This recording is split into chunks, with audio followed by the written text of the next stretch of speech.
All right, well, good morning, everyone. Thomas Montgomery. It's great to be with you. Today is Friday, August 29th, 2025. This is the last weekday of the month. So, whatever your goals were for income for the month of August, today's the day to wrap it up strong. I know many of us have had record-setting months this month, and I think next month, September, will be even better. We're going to go through a few items, including this spreadsheet here momentarily, but let's focus on the inset here. So our 501c3 is 509 South Pacific. Our website, which isn't shown at the moment, is 509pacific.org. If you need assistance, we recommend texting at 903-347-8042. If you want to see more of our trainings, our training library is up on YouTube. And as far as our organization, it's a 501c3. We applied for a grant, received a grant. The grant has three mandates, three things that we're supposed to be doing, one of which is increasing financial literacy. And in many extents, what we're doing is teaching small business owners techniques, strategies, procedures that are legal and ethical, but they might not have been, known of before that can help them access funding to start or grow a business. So financial literacy is number one, and these morning Zooms are part of that. We're giving away free shelf corps, and the shelf corps provide that foundation for these entrepreneurs to be able to access funding. And of course, that's the goal. We guarantee in writing, there's no risk, as Kenny knows, there's no risk to clients. We guarantee their capital raise. So, and that's only possible, of course, through the education, the shelf corps, and the process. Our agenda today is to make sure that you're familiar with the resources on our website. Normally, I'll have our website in the background, but instead, Kenny and I were working this morning on going through this spreadsheet with you. So forgive me, 509 is not in the background, but on 509pacific.org, you can find access to Quick Cash. You can get the free Shelf Corp. You can become a distribution partner. Our primary topic today is to talk about legal and ethical loopholes. What are glitches in the system? What are things that entrepreneurs can do that certainly compliant, but maybe lesser frequently used, less conventional to be able to get business funding fast? We want to make sure everyone knows how to participate in the grant. We'll cover that in just three simple steps at the end, and Q&A. So at any time you have questions, comments, concerns, type them in, please, to the Q&A. It's like a chat box of Zoom. So again, we'll get to the spreadsheet here in a moment. It's relevant, but just not quite yet. Because of the grant, because of the grant, they wanted us to consistently build foundational knowledge. And so some of you have been on the Zooms before, so this is a bit redundant. We have 737 this morning. That's a new record for the month of August, at least. So for those of you that are back again, you're welcome. For those of you that are new, we're going to cover some core concepts that we believe that everyone should know if their goal is to access funding to start or grow a business. So let's start with the key concepts. If you want business funding, we need to have a fundable business. And that seems just like, words, or that seems obvious, right? But there's a lot of people out there and they want money. Get me money, get me money. But they're skipping the important intermediate step. They need to qualify for that funding. And we'll talk in a few minutes and go through that there's different qualifications for different types of capital. And if we don't qualify now, that doesn't mean that we won't qualify in the future. We need to get from where we're at to where we need to be for approval. But we need to start with this very basic and common sense approach. We can't just demand money. We can't just want money. We need to have a fundable business. Then we can access funding. And that's what our model is built off of. Furthermore, it's very important to understand that each lender And each loan program that they offer often has unique underwriting criteria. So let's, for the first time, go ahead and take a look at this spreadsheet. Not quite to my primary use of it, but this is a spreadsheet, and it says, it's a little faint here, list of lenders who provide asset-based lending, ABL. We're going to be talking more about ABL here this morning. But regardless, this is a spreadsheet that's 100% factual. We've not edited or changed it at all. So this is real data about different lenders across the country that offer asset-based lending. And it also provides you an understanding of how many times they've done that, which is column D, and then also how much money they've approved. But the reason I bring this up right now, let's go to Wells Fargo, for example. Wells Fargo Bank, they're based out of South Dakota. You and I know that they have branches in most states across the country, but this is where they're based. So for asset-based loans, just talk about asset-based loans, not SBA loans, not business credit cards, just asset-based loans. In this time period, they approved 1,347 for 446 million and some change. So what's my point? Let's bring back up the note screen. What I'm talking about here is that, yes, this is a true statement about Wells Fargo. They've lent almost $500 million for asset-based lending. But they also have different lending and loan options like SBA, like business credit cards, like business equipment loans, like business auto loans. So the point I'm trying to get to is Wells Fargo has different underwriting for each of those different loan programs. So we never want to fall into this mindset of, oh, I can't get approved or my client can't get approved. It's more of an issue of can't get approved for what? It's not one set of criteria. Now, here's the list, and it's a pretty long list. So we're starting on row 2, and we can keep going down and see how many lenders are in this space. Some of you have been kind of pessimistic. I don't believe it. I don't think anyone really does asset-based loans. I think it's a scam. Well, that's bullshit, right? Look, I'm in the 300s. I'm in the 400s. I'm in the 500s. I'm in the 600s. I'm over 600 banks that have done it. Now, some don't do it very often, I know, but I'm in the 700s. I'm in 800 banks that do asset-based. I'm in the 900s. I feel like an auctioneer. I'm over 1,000. I'm over 1,100 banks that offer asset-based lending. Over 1,200 banks. Over 1,300 fucking banks. So we're at 1,377. The first row is a header row. So we have 1,376 lenders that have lent money for asset-based loans. Now, there's different types of asset-based loans, different lenders, but the bottom line is anyone that thinks that ABL is not real, you're wrong. You're wrong. Now, different lenders have different underwriting criteria, and that was really our point there. When it comes to getting approved for funding, so this is kind of building off of itself, right? So if we want business funding, we need to be approved. What approval means differs by lender and differs by loan program. So how do we take action on that? Well, we want to start with a basic understanding that when it comes to business finance, there's a term, a concept called the 3 C's. And so in general, traditional lenders for traditional business loans want the applicant to have all 3 C's. They want them to be creditworthy to show that they paid their bills in the past, so hopefully they will in the future. They have collateral that in case they don't pay the bill, the lender has something to mitigate the risk. And they have capacity, which means cash flow. They have enough money coming through to pay the loan back.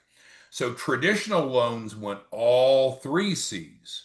But you know what? There are some niches. There are some players that if you have 2 of the 3 or even just 1 of the 3, we can get funding.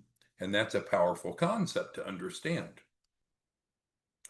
Therefore, if we need to be fundable to get business funding, And there's a bunch of different lenders and a bunch of different loan programs with different underwriting criteria that in general are based on the three C's. Then, and that should be number four. I wonder why that's still number three. Then number four is it's really, really important to find the right lender and the right loan program. We have software, we have algorithms that attempts to identify the best lender and best loan program for each client, but it's not perfect. It's not perfect. So we can identify where we think we should take the client for, and we can try it. Usually it works. If it doesn't work, it's okay. There's other options. And I've just shown you there's well over 1,000 options for this category alone. But we have to understand that some of this is art, some of this is science. And so it may be that we have to go to a plan B in some clients' cases. It's too good to be true to think otherwise. So that's really what our role is. You and I, we got 741 of you on now. That's what we are. We're technical advisors. We're not lenders. We're not banks. You know, when people ask, well, how much money have you lent to clients? Zero. We're not a bank. These are the banks, and these are their statistics. We don't need, in the world, we don't need another bank. And we certainly don't need another loan broker. You can go find people all over the internet that'll take your money to go take a qualified business to get these funding amounts.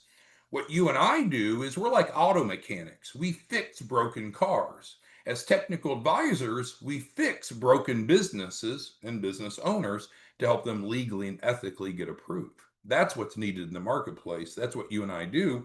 And that's why we make so much damn money. And I know that should be number 5. Thank you, Drake, for pointing that out. Our numbers got off. So, you know, I don't want to spend time bragging about some of you, but some of you, many of you, well, let's step back. So we have what we call resellers. No cost to be a reseller, not even a contract to sign. The average reseller does a deal a day, about 20 a month. So it's a side gig for them. It's not their primary occupation, not their primary focus. But with that, even on the low end, you know the reseller should make $5,000 per deal on the low end, could be a lot more. So if you just take the average reseller that does 20 deals a month at $5,000 per, that puts them right at about $100,000 a month. And for some of you, I know that's not impressive. You got Jeff Walter on here. You're not going to impress Jeff Walter with $100,000 a month. John Stockton, Lamy, a lot of you, I understand that's not big money, but it's not a bad side income. I think some of you may just be looking for, you know, either I make $1 million a day or it's not worth it, but it's hard to find those opportunities. As a technical advisor, we can help a lot of people and earn a lot of income. And I've met some of you at some of our retreats and trainings, and I remember the first time I met Varney, and he walks in and he's got those Bottega shoes on. I since went and bought some myself, but have you ever seen Bottega shoes? They're incredible. They're made out of the sheepskin. They have that weave. I mean, people see them and they acknowledge them. It's like, Varney, you got some fucking nice shoes. So there's an opportunity here to help people and earn an adult income, if you wish, as a technical advisor. When it comes to business funding, there's a bunch of different options, but I think the most common two, well, I don't think, I know the most common two categories of business funding would fall into either SBA loans or ABL. So SBA, there are different types of SBA loans, micro and 504 and 7A and 7A Express and so forth. ABL is where we see most of the action, and that's why we brought this spreadsheet up, because again, we've had a few pessimists. Oh, I don't believe in ABL, or there's not really any lenders that loan money for ABL. Are you sure? Because if you read this number right, let's just do Live Oak Banking Company out of North Carolina. How much money did they approve for ABL? That's not 2 million, folks. That's 2.2 billion with a B. Oh yeah, but they're an outlier. Okay, New Tech, and New Tech was what Kenny and I were working on yesterday for one of his clients, 1.7 billion. So again, if you're a pessimist when it comes to ABL, you need to dig a little deeper because you're missing out on the hottest trend in finance right now. But the point we're on right now is comparing and contrasting SBA and ABL. So let's do that briefly. So, as we've already established, different loans, different lenders and different loan programs have different underwriting, but in general, so we're going to make some generalized statements. In general, SBA, you have to be approved twice because the SBA is not the lender, the SBA is the guarantor. So we have to go through an SBA approved lender. So I'm not saying that's bad. I'm just letting you know there's pretty much 2 rounds of underwriting for an SBA loan. And in general, again, these are generalized statements. We can never promise or guarantee any specific lender will approve a given client. We can use our algorithms to predict, but it's up to the lender because we're not the lender. We're not doing the underwriting. But in general, the SBA loans use all 3 C's. So what does that mean? Well, then we need to have good credit, good collateral, and good capacity. Not that that's a problem, but that's a higher hurdle than ABL, where ABL is primarily based on one of the 3 C's, not all 3 of the 3 C's. Now, the truth is, we can help clients with any one of the 3. We have revenue-based financing if all they have is capacity. We have asset-based lending, which is what we've been talking about. And then there's also some types of funding that's solely based on creditworthiness that disregards collateral and capacity. So we have to have at least one of the 3 C's. But the great news is we can help clients legally and ethically get one of the 3 C's or build 2 or all 3 of the 3 C's. But from an underwriting perspective, we see that many clients are attracted to the ABL versus SBA, especially if they're not already strong in all 3 C's. All right, next. Owner contribution. And this sometimes sneaks up on people, and it's not like we're holding back, but if you don't know this, I guess you will here in about 30 seconds. So different lender programs have different underwriting, and part of that sometimes includes owner contribution. So if we're going to go do some revenue-based financing, there's no owner contribution.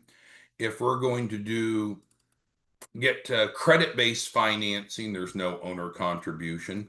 But if we want an SBA loan, which is spread across all 3 C's, normally they want at least 10% owner contribution. And that's a problem for some of these people because not all of them have the liquidity that Tram has or that Troy has or Vanessa has. Some of them don't have that amount of liquidity.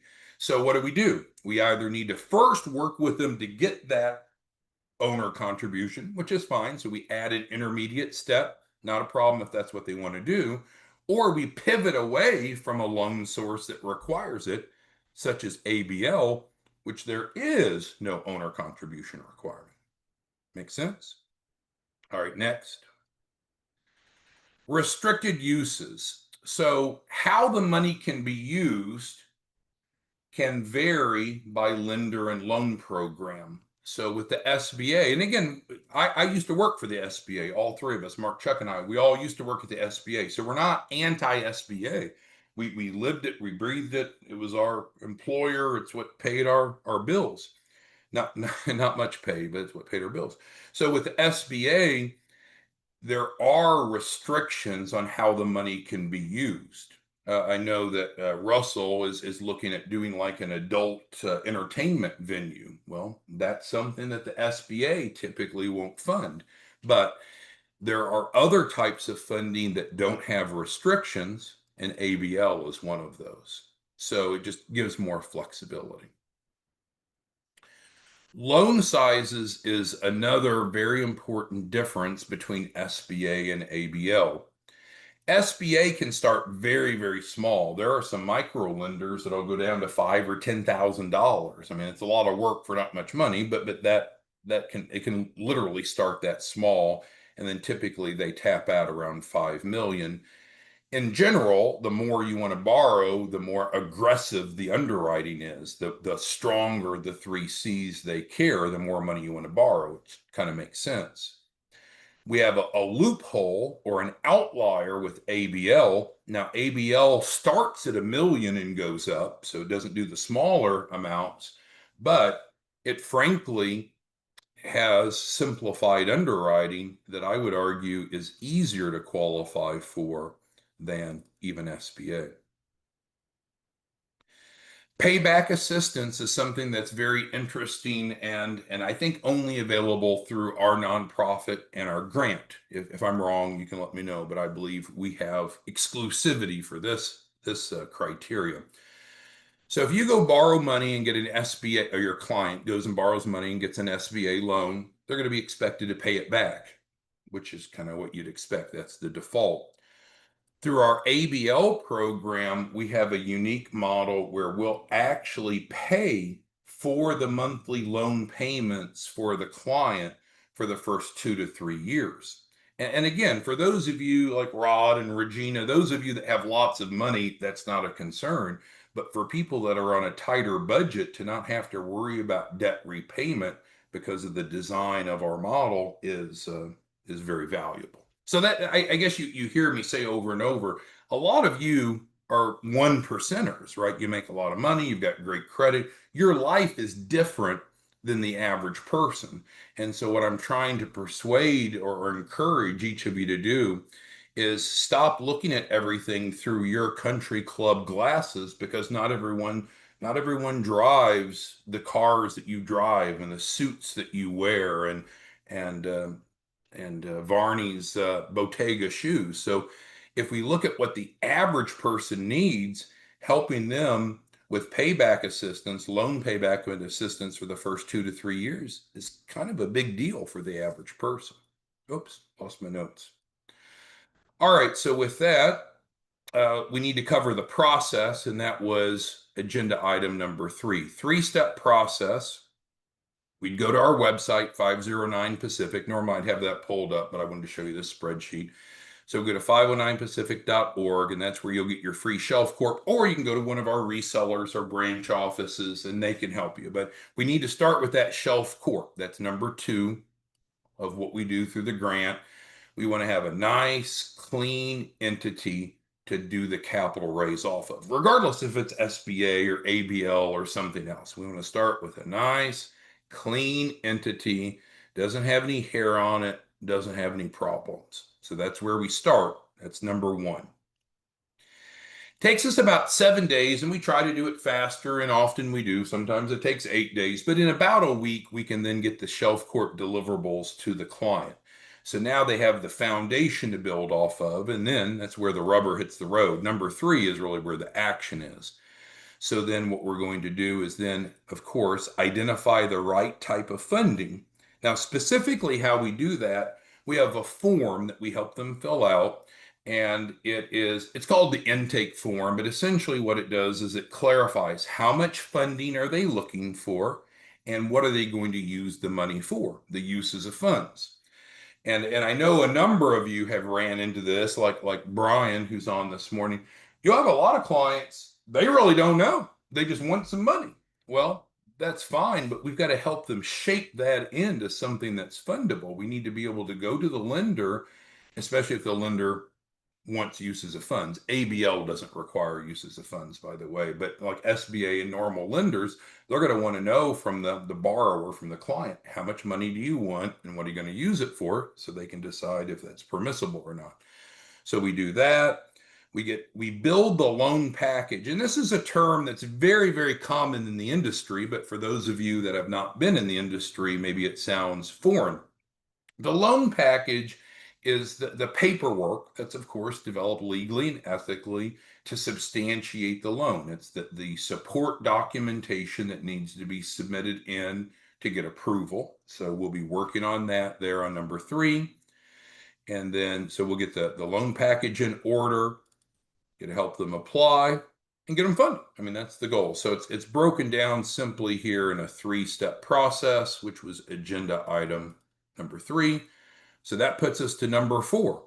We're at the end of my talk, and now we're ready to hear your questions, comments, concerns. So who has questions that I can assist any of you with? Just type it into the Q&A. All right, Amanda's asking about the stats, and her question's a good one. What time frame is this for? And I don't know. We have an intern, Catherine. Hey, Madison, can you ask Catherine the date range? We'll try to get that. She's down in the cafeteria getting an omelet, I think. But as soon as we get a confirmation, I believe this is year to date, but don't hold me to that. But I believe that's year to date numbers. But if she gets back to us, we'll update you. All right. Who else has questions? All right. Carla seems to ask about or suggesting, how do we choose which of these ABL lenders to go to? Well, again, that's what I mentioned earlier. The truth is, it's partial science, partial art. We have a system that we put the client's data in, and it points us towards where we think is the best fit. Usually it works, but sometimes we have to go to plan B or plan C. Certainly the big boy banks like JP Morgan Chase on, where's my arrow, on row 9, and Wells Fargo in row 11. I mean, you can't go wrong with these two big players. However, both of them have a floor of 5 million. They won't go below 5 million per ABL. So there are different criteria. Just like we said, if we go back to our notes, we said that each lender has its own unique criteria, and one of which is just the floor, the minimum that it will do. All right. Chris is asking about speaking to clients that have received funding. Yes, yeah. So we can get, I mean, well, they have the banks. So the first thing I would say, Chris, is they can contact Live Oak Bank if they want and get references from Live Oak Bank, because we're not the lenders. We're not the lenders. We don't loan any money. So they need to ask the right person or the right organization. So I don't question it, Chris. You could have them call any of these 1,000+ banks and ask them for a client list if they want. Now, I don't know if they'll get it or not, but you need to ask the right person the right questions. So if the client wants to talk to a lender, here are their lenders, and hopefully they have their own business bank relationship they could ask as well. But I certainly believe in transparency. Let's see. Jennifer asked about the out-of-pocket cost for ABL. So let's bring back up the notes. And it will even add a little comment or a little note screen here for Jennifer's question. So out of pocket expenses for the capital raise process. And that's a really good question because people need to know. The intention, the goal, the expectation is that they have $499 out of pocket total. Now I'm going to put an asterisk behind that because there's a couple of assumptions with that. What's the first assumption? The first assumption is this amount changes based upon how the reseller branch office prices it.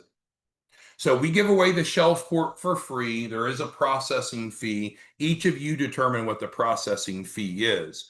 So that's the first part of the answer. I don't know what each of you, well, I know some of you are, but the point is this amount you may have to substitute in. Let's say that you're going to charge $9.99 for the processing fee. Well, then this is not accurate, but this is accurate if they come to our website. So there's two assumptions based upon this, and then everything else should be self-contained. This should be the entire amount that the client needs based upon two caveats. The first of which is if you change that amount, you're charging them more for the processing fee. Of course, it's going to be your amount, not this referenced. And then what's the second note? The second note is going to be we assist clients in getting first tranche financing to fund the capital raise. So what does that mean? So we said that once they get enrolled and order a shelf court, pay the processing fee to whomever they're going to pay it to. Then we need about 7 days to deliver. We've covered that. What I didn't say, maybe should have, is at that time when we deliver the shelf court, we're ready to go into the funding process, and the first tranche, the first round, starts right then. So there's a simple one-page app, doesn't require any documentation, just a simple one-page app. Top half is business information, shelf court. Bottom half is business owner information. From that, we can go get them offers. And the average client is going to get $20, $30, $40, $50,000 of funding. They can accept whichever they want. They can decline it all if they want. But with that, that is designed to self-support the cost of the entire process. So the answer to Jennifer's question is, how much would we expect? Now, it can vary based upon clients' participation and circumstances, but what should we expect will be the total out-of-pocket cost for the client to do the capital raise, including ABO. It should be contained to only whatever you're charging or what we're charging for the processing fee for the shelf corp, and for us it's $4.99. I know a lot of you are marking it up. So this is true assuming that you're not marking it up. If you're marking it up, substitute in your number.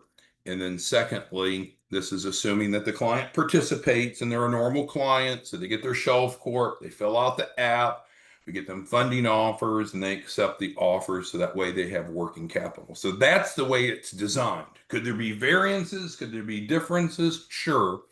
But this is the most generalized answer I can give you. So it's a pretty damn good deal if you think about it, right? So if you were to educate a prospect first about these key concepts, and I think if you take them through these same key concepts, I think they're going to be drinking the Kool-Aid pretty quickly about, hey, this ABL sounds pretty good. But they're likely to ask the same question Jennifer did. Hey, what's this going to cost me? What's my out-of-pocket cost going to be? How much am I going to have to come up with? Well, as we just laid out, if the client's a normal client, following the normal process, participating normally, their out-of-pocket cost should be limited to just that upfront processing fee, because through the first tranche, the program is designed to support everything else, which is awesome, right?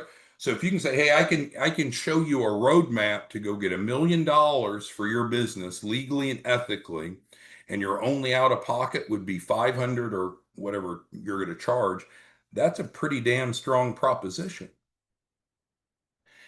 All right, well, we've ran long and we try to run short on Friday, so let's just kind of wrap it up. We'll be back. I don't know if we're going to do a Zoom on Monday or not. It's Labor Day. We'll have to see about that. But regardless, you can go to our website, 509pacific.org, for additional information. Our tech support line is 903-347-8042. This training and past trainings will be placed on our YouTube channel. And the three-step process is maybe the most important thing that we've covered. How do people get engaged? They go to our website or go to our reseller, get their free shelf corp. We need about 7 days to get the deliverables to them. We'll immediately go into funding at that point, and then we'll be able to work through building out the loan package. All right, thanks everyone. I know there's a few questions that we didn't get to, but we're running long, so we'll see you back next week, either Monday if we have it on Labor Day, if not on Tuesday. Have a great weekend. Let us know what we can do to help you. Thanks. Bye.